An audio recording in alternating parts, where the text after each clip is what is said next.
मृत्यु के देवता यानी कि यमराज और उनकी बहन यानी कि यमुना देवी यानी कि यमुना मैया, हमारी यमुना नदी अब आजकल फिर से सुर्खियों में है।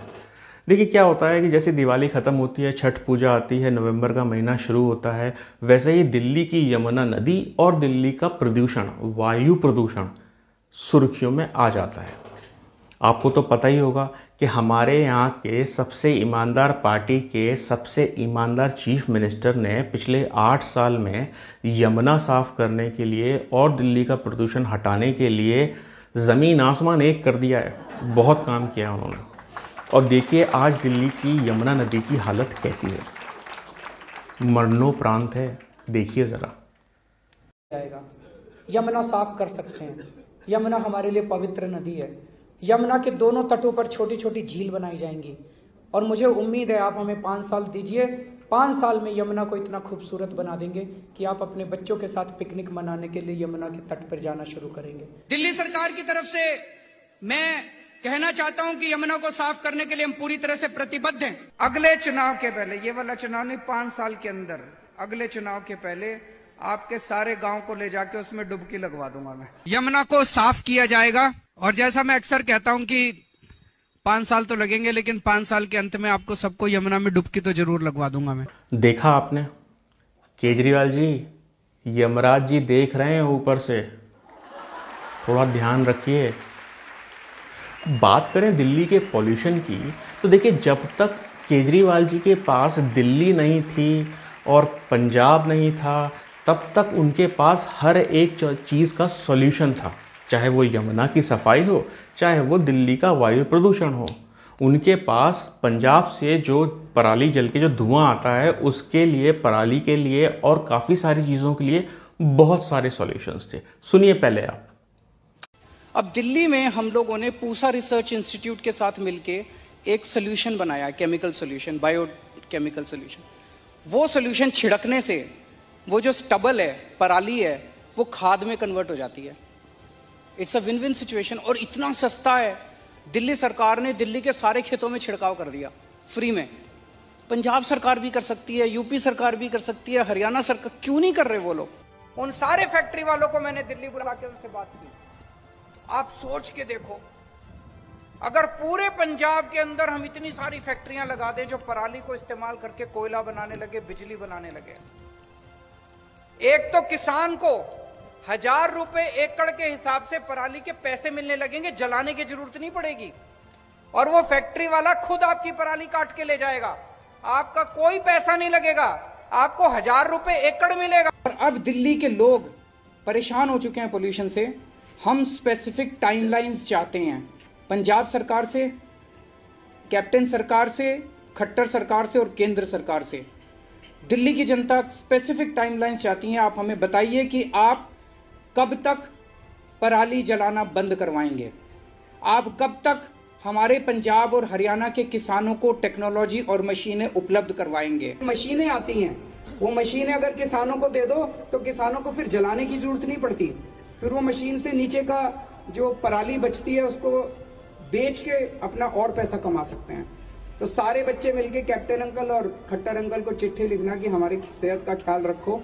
नंबर 2, पंजाब के अंदर मैं कई लोगों से मिला हूं, कई सारी फैक्ट्रियां, कुछ फैक्ट्रियां भी लगी हैं जो पराली से कोयला बना रही हैं। एनटीपीसी सारा कोयला खरीदने को तैयार है। तो पंजाब सरकार क्यों नहीं इसको प्रमोट करती कि पराली किसान को पैसा मिलेगा पराली का, वो क्यों जलाएगा फिर? तो इसलिए हम ये कहेंगे, सर जी कहाँ हैं आपके सारे सॉल्यूशंस, कहाँ हैं आपके आइडियाज़?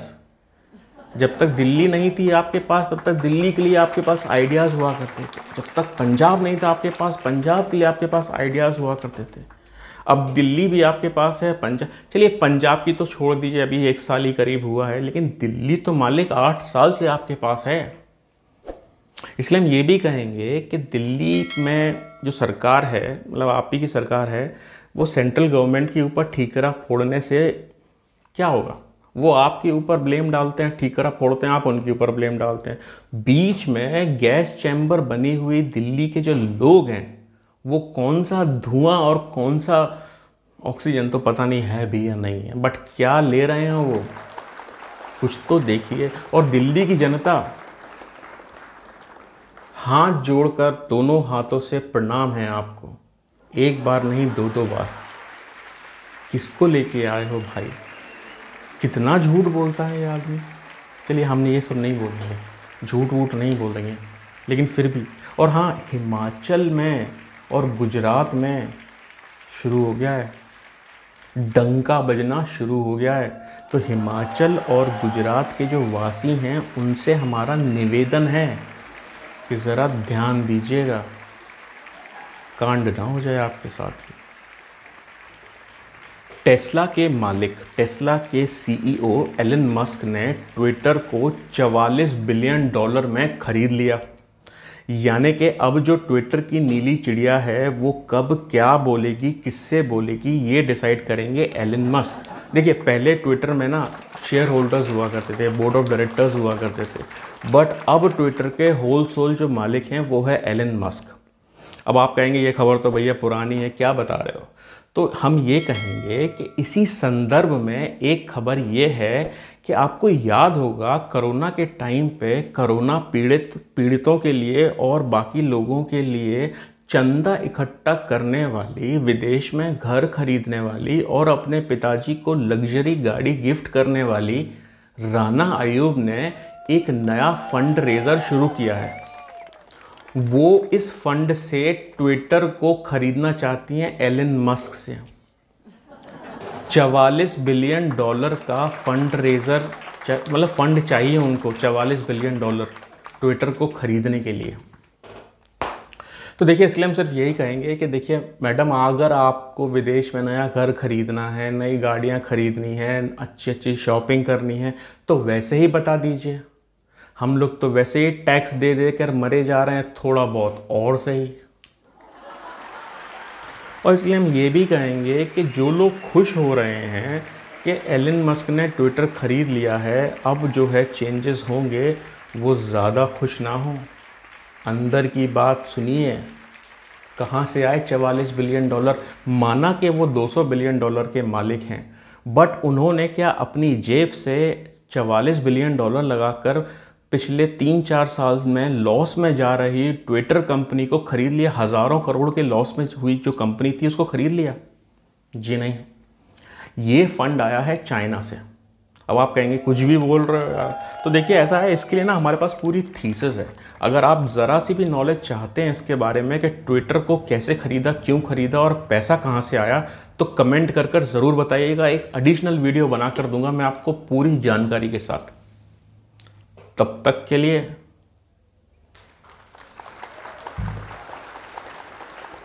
सबसे ईमानदार पार्टी के एक और सबसे ईमानदार नेता श्री सत्येंद्र जैन, जो कि हमेशा ये बोलते थे कि ईडी के छापे में उनके घर से ईडी को कुछ भी नहीं मिला, वो आजकल तिहाड़ जेल में छुट्टियां मना रहे हैं। तो देखिए, तिहाड़ जेल में छुट्टियां मना रहे हैं वो ठीक है, बट मैं अपने पुराने वीडियोस में भी कई बार ये बोल चुका हूँ कि देखिए, कोई भी पॉलिटिकल पार्टी हो, कोई भी पॉलिटिकल नेता हो, उसने मोदी से एक बात ज़रूर सीखी है, और वो है आपदा में अवसर। सत्येंद्र जैन जी, जो कि बाहर रहकर नोट कमा रहे थे, अब वो तिहाड़ जेल के अंदर बैठे बैठे भी नोट कमा रहे हैं। उन्होंने उस आपदा को भी अवसर में बदल दिया। जी हाँ, जो सुकेश चंद्र शेखर है, जो 200 करोड़ 2000 करोड़ मनी लॉन्ड्रिंग के मामले में तिहाड़ जेल में हैं, उनसे हर महीने 2 करोड़ रुपए जैन साहब ले रहे हैं, सुरक्षा देने के लिए, खाने पीने के लिए, लग्जरी के लिए। समझ रहे ना आप, आपदा में अवसर कहाँ आया? तो इसलिए हम ये कहेंगे कि जैन साहब, पहले अपने आप को प्रोटेक्शन दे लीजिए। आप जो है वो बहुत लगी है आपकी, पहले अपने आप को प्रोटेक्शन दे लीजिए। दूसरों को प्रोटेक्शन देने से अच्छा यह है कि पहले अपने आप को संभाल लीजिए। और इसलिए हम ये भी कहेंगे कि अब हमें समझ में आया कि अरविंद केजरीवाल जी ने अभी तक अपने मंत्रिमंडल से जैन साहब को क्यों नहीं हटाया। भाई, जो फल और फ्रूट देने वाला जो पेड़ होता है उसको कोई काटता नहीं है। देखिए, 2-3 करोड़ ये सब तो ऐसा है कि चलता ही रहता। कितना पैसा अंदर हुआ है, कितना पैसा बाहर हुआ है, भाई चुनाव भी तो लड़ने हैं। पैसा तो चाहिए ना, फ्री की बिजली देनी है, फ्री का पानी देना है, पैसा कहाँ से आएगा भैया? तो आपदा में अफसर आम आदमी पार्टी। आप लोग भी कुछ सीखिए और आपदा में अफसर ढूंढिए। नमस्कार।